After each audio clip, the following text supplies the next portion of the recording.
Hello class 10th students. आज मैं लेके आया हूँ आपके सामने एक नया चैप्टर जिसका नाम है chapter number 11 areas related to the circles. आज हम इसमें पढ़ने वाले हैं कि किस तरीके से चैप्टर स्टार्ट होता है और चैप्टर की कुछ यहाँ पर पहले तो हम यहाँ पर टर्म्स को पढ़ेंगे। जैसे इस चैप्टर में आप स्टार्टिंग से पढ़ोगे तो सर्कल क्या होता है, सर्कल तो आपने इससे पहले वाले चैप्टर में आपको पढ़ना है। उसके बाद आपको यहाँ पर मेनली एरियाज निकालने स्टार्ट करने हैं। तो एरिया निकलता है हमेशा दो टर्म्स के ऊपर जिसको हम कहते हैं सेगमेंट एंड सेक्टर। तो पहले तो हम उन टर्म्स को समझेंगे, टर्म्स क्या होते हैं, और फिर उन टर्म्स के बाद हम पर्टिकुलरली क्या करेंगे, यहाँ पर कैसे क्वेश्चंस को सॉल्व किए जाते हैं उन सभी के बारे में हम यहाँ पर सीखेंगे समझेंगे। ठीक है, तो यहाँ पर ये पार्ट ए है। यहाँ पर हम कम से कम इस चैप्टर के 2 या 3 पार्ट्स बनाऊंगा, जिसमें पहले तो हम क्या करेंगे, इंट्रोडक्शन करेंगे, फिर उसके बाद फॉर्मूलाज को समझेंगे और फॉर्मूलाज को समझने के बाद हम पर्टिकुलरली क्या करेंगे, इस चैप्टर्स के लगातार हम एग्जाम्पल्स और उसके बाद एक्सरसाइज के क्वेश्चंस को सॉल्व करने की कोशिश करेंगे। तो आइए बनिए साथ में हमारे और चलिए यहाँ पर इस चैप्टर्स को सॉल्व करते हैं। तो आइए दोस्तों हम देखते हैं यहाँ पर इस चैप्टर का इंट्रोडक्शन में जैसा कि मैंने भी आपको बताया कि हम यहाँ पर बात करेंगे areas related to the circles. तो यहाँ पर इस सर्कल्स में हम सबसे ज्यादा क्या देखने वाले हैं, पर्टिकुलरली इन दो पार्ट्स को देखने वाले, एक है सेक्टर और दूसरा है सेगमेंट। तो सेक्टर और सेगमेंट के बारे में हमें समझना आना चाहिए। उससे पहले हम यहाँ पर फिगर में इसको समझने की कोशिश करेंगे। तो जैसा कि सबसे पहले सर्कल हम यहाँ पर ड्रॉ करेंगे।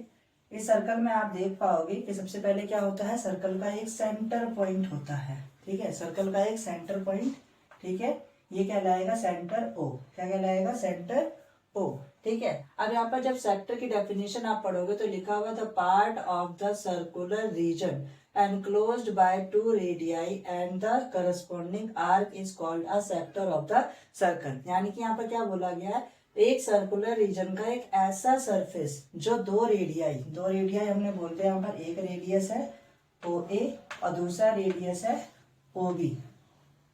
इन दोनों दो रेडियाई और इनका एक करस्पॉन्डिंग आर्क होता है, पर्टिकुलरली ये वाला सरफेस। ठीक है, तो ये आर्क, इस आर्क के बीच का जो रीजन आता है इसको कहते हैं हम सेक्टर। क्या कहते हैं, सेक्टर। अगर आप हिंदी में पढ़ोगे तो इसको कहा जाता है त्रिज्यखंड। ठीक है, तो ये वाला सेक्टर कहलाता है। इनके बीच में हम एक और पॉइंट ले लेते हैं। मान के चलो यहाँ पर कोई पॉइंट पी है, तो यहाँ पर आर्क बना ए ई पी। क्या कहलाएगा, आर्क ए पी बी। और उस ए पी बी और ओ के बीच का जो रीजन कहलाता है इसको कहते हैं हम सेक्टर। क्या नाम देते हैं, सेक्टर। ठीक है, तो इसको हिंदी में याद रखना, हिंदी में भी कहा जाता है इसको त्रिज्य खंड। अगर कोई हिंदी का बच्चा है तो उसको भी आप समझ सकते हो, ये कहलाता है त्रिज्य खंड। ठीक है, ये ध्यान रहेगा। अब उसके बाद पर्टिकुलरली आपको देखना कि एक सेगमेंट, तो ये कहलाएगा सेगमेंट, सॉरी ना, यहाँ पर क्या पर्टिकुलर एक पार्ट कहलाता है, रीजन कहलाता है, जिसको हम बोलेंगे सेक्टर। लेकिन ये छोटा वाला सेक्टर जो होता है इसको हम एक और पर्टिकुलरली नाम देते हैं माइनर सेक्टर। ठीक है, माइनर का मतलब क्या होता है, छोटा। ठीक है, तो इस सर्कुलर रीजन का छोटे वाला पार्ट जो रेडियाई और उसका करस्पॉन्डिंग आर्क के बीच का जो सेक्टर बनेगा उसको हम नाम देंगे माइनर सेक्टर। ठीक है, और इसके बाहर का जो ये वाला रीजन कहलाएगा, इस रीजन को देते हैं हम नाम मेजर सेक्टर। क्या नाम देंगे, मेजर सेक्टर। ठीक है, ये सेंटर ओ है। ठीक है, देन ये होगा मेजर सेक्टर और ये कहलाएगा माइनर सेक्टर। यहाँ तक का आपको समझ में आ गया होगा। जैसे कि डेफिनेशन में भी कहा गया था, the part of the circular region enclosed by the 2 radii and the corresponding arc is called the sector of the circle. यानी कि एक सेंटर होगा, सेंटर के बाद दो रेडियाई और उनके आर्क के बीच का जो रीजन कहलाएगा उसे हम कहते हैं सेक्टर। छोटा रीजन है इसलिए हम माइनर सेक्टर बोलेंगे, बड़ा रीजन है इसलिए हम इसे मेजर सेक्टर कहते हैं। समझ में आया होगा।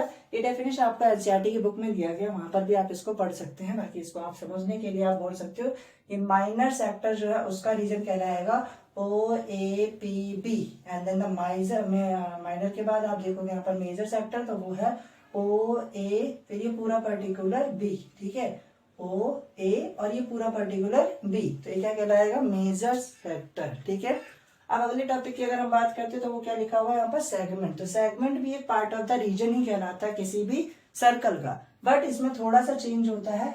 इसको कहते हैं हम एक सर्कल। ठीक है, सर्कल के बीच में कहलाएगा सेंटर। ठीक है, सेंटर और कोड क्या होता है, एक ऐसी लाइन सेगमेंट जो कि किसी भी सर्कल के 2 पॉइंट को अटैच कर बनता है, उसे हम कहते हैं कोड। क्या कहते हैं, कोड, ठीक है। तो कोड क्या होता है, कोई भी सर्कल है, सर्कल का कोई भी 2 पॉइंट जो उसके सर्कमस्टांसेस पे प्रेजेंट होता है तो वो उसे कहते हैं पर्टिकुलरली क्या, कोड।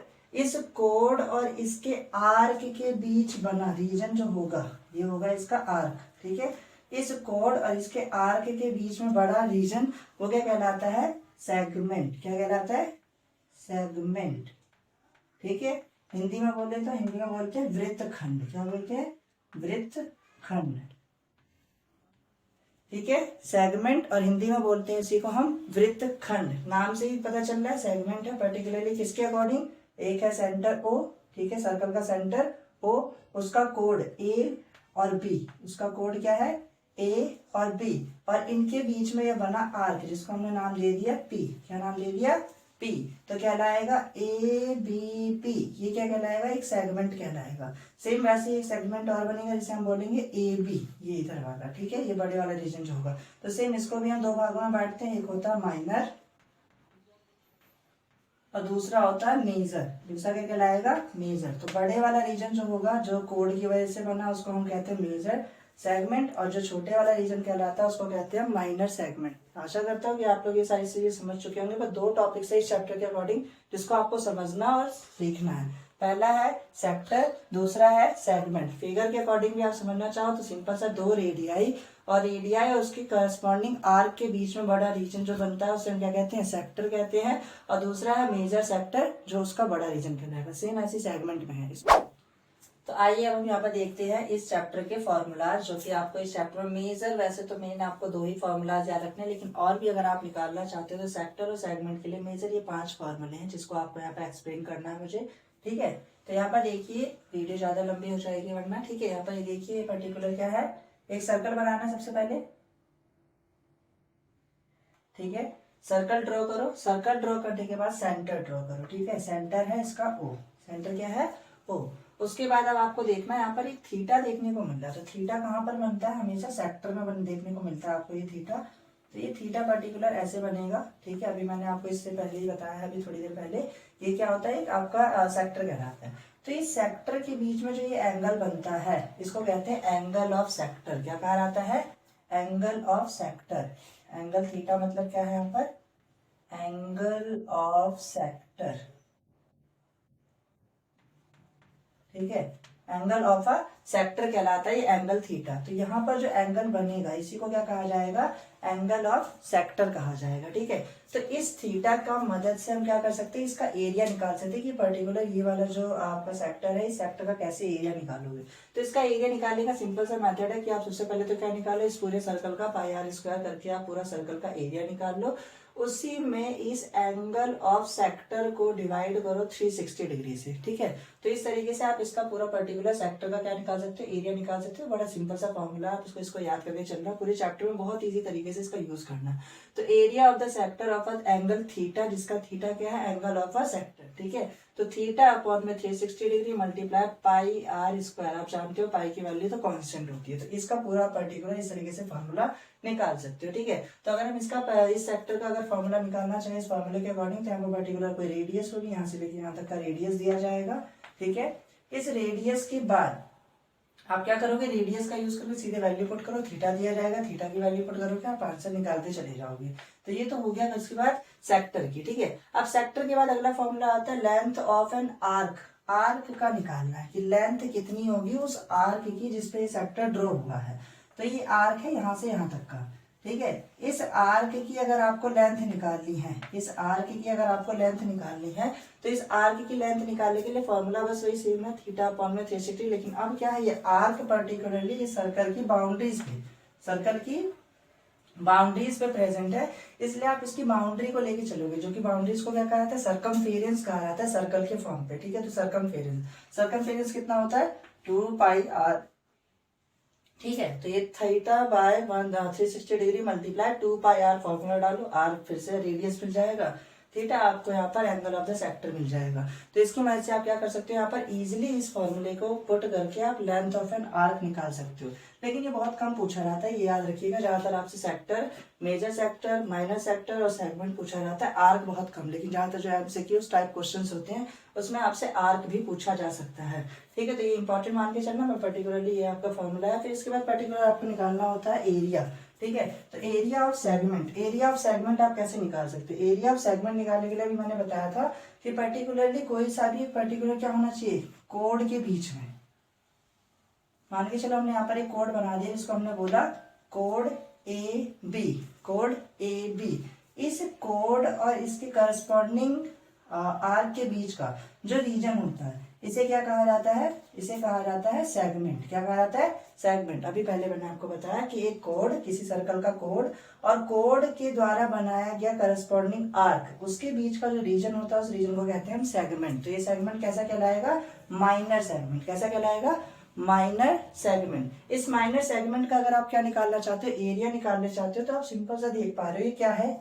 इस पूरे पर्टिकुलर रीजन को भी मैंने आपको बताया था कि वो क्या, एक सेक्टर है। अगर आप इस सेक्टर का एरिया निकालकर इस ट्राइंगल को, triangle O A B, triangle O A B का एरिया माइनस कर दो तो क्या मिल जाएगा आपको? इस सेगमेंट का एरिया मिल जाएगा, ठीक है। तो वही चीज मैंने यहाँ पर लिखी, एरिया ऑफ अ सेगमेंट निकालने के लिए, जबकि यहाँ पर क्या होना चाहिए? Minor segment. क्या होना चाहिए? माइनर सेगमेंट, ठीक है। तो area of a minor segment is equals to area. ये क्या है? Area. Area of the sector पहले निकालो, एरिया ऑफ द सेक्टर आप पूरा, ठीक है। एरिया ऑफ द सेक्टर में से आप माइनस करो एरिया ऑफ ट्राइंगल। ट्राइंगल क्या है?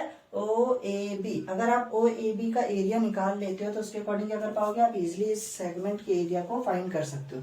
सेम इसी तरीके से अगर आप माइनर की जगह मेजर निकालना चाहो तो मेजर के लिए बहुत इजी तरीका, आप सीधे पहले पूरे सर्कल का निकाल लो, ठीक है। सर्कल का एरिया, उसी में माइनस कर दो इस माइनर सेगमेंट को, ठीक है। इस माइनर सेगमेंट को अगर आप माइनस कर दो तो पर्टिकुलरली पूरा का पूरा मेजर सेगमेंट आपको पता चल जाएगा कि उसका एरिया क्या है। तो बस पूरे के पूरे क्या होता है सर्कल का एरिया? पाई आर स्क्वायर। तो पाई आर स्क्वायर में माइनर सेगमेंट के एरिया को माइनस कर दो तो आपको मिल जाएगा मेजर सेक्टर का, मेजर सेगमेंट का एरिया। सेम वैसे ही अगर आप निकालना चाहो तो मेजर सेक्टर है, मेजर सेक्टर का अगर आप एरिया निकालना चाहते हो तो मेजर सेक्टर के लिए सबसे पहले आप माइनर सेक्टर निकालो, जो कि आप यहाँ पर निकाल ही चुके होगे जब आप इस फॉर्मूले को पुट करोगे तब। यहाँ से निकालो, फिर पूरे सर्कल में से, बड़े वाले में से आप माइनस कर दो, पूरे सर्कल में से आप पर्टिकुलर सेक्टर को माइनस करो। सेक्टर को माइनस करने के बाद आप पर्टिकुलरली क्या निकाल सकते हो? इस मेजर सेक्टर का फॉर्मूला पुट कर सकते हो, आंसर निकाल करके आप पर्टिकुलर उस आंसर्स को फेस कर सकते हो जो आप निकालना चाहते हो, ठीक है। तो इस तरीके से आप यहाँ पर पूरा का पूरा फॉर्मूला इंट्रोडक्शन आप देख चुके हैं। मिलते हैं आपसे अगले वीडियो में। धन्यवाद।